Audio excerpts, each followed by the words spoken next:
Assalamu alaikum wa rahmatullahi wa barakatuhu. Biz өткөнкү темаларыбыздын биринде дагы арактын зыяны туурасында жана арактын харам экендиги туурасында баяндап бергенбиз. Арактын харам экендигин Аллах Таала Кур'ан аятында 3 баскычта харам кылды. Арак бул адамга эч качан жакшылык алып келбейт. Арак зыяндан башка эч кандай пайдасы жок. Ошондуктан урматтуу мусулман бир туугандар, арак ичүү бул мусулмандын шаганына туура келбеген нерсе. Ошондуктан арак ичүүнү биротоло коюп коелу, таштап салалы. Ошол арак туурасында биздин кыскача ырзаптарыбыз бар. Ошону айтып беребиз. Арактын зыяны темасы ушундай. О адамзат, Аллах Таала айбандардан айырмалап акыл берди. Тил берди, сүйлөсүн деп ичиндеги нерселерди. Кудай берген жакшылык нерселерге шүгүр кылбай, тойдурасың. Бул жашоонун рахатына өз напсиңди. Эй инсан, сен ичтиңби ит ичпеген аракты?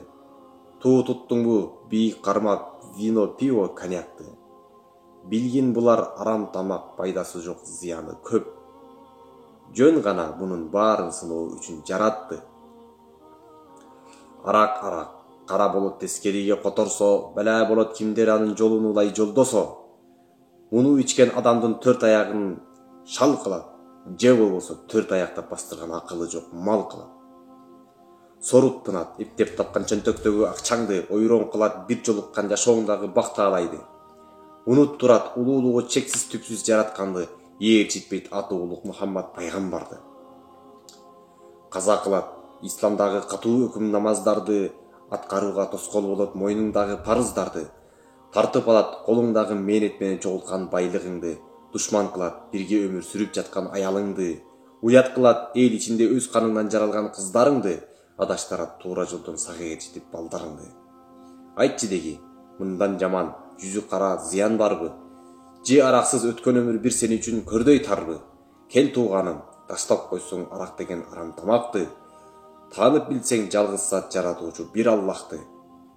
Сактап ысык тозоктон тартуу кылат сага кең жаннатты. Көрдүңүздөрбү? Арактын эч кандай пайдасы жок. Арак зыян. Өзүңө гана зыян эмес, балким үй бүлөңө зыян. Бир тууганыңа зыян, ата-энеңе зыян, жана коло коңшуларыңа бардыгына зыян. Ошондуктан арак деген нерседен биротоло алыс бололу.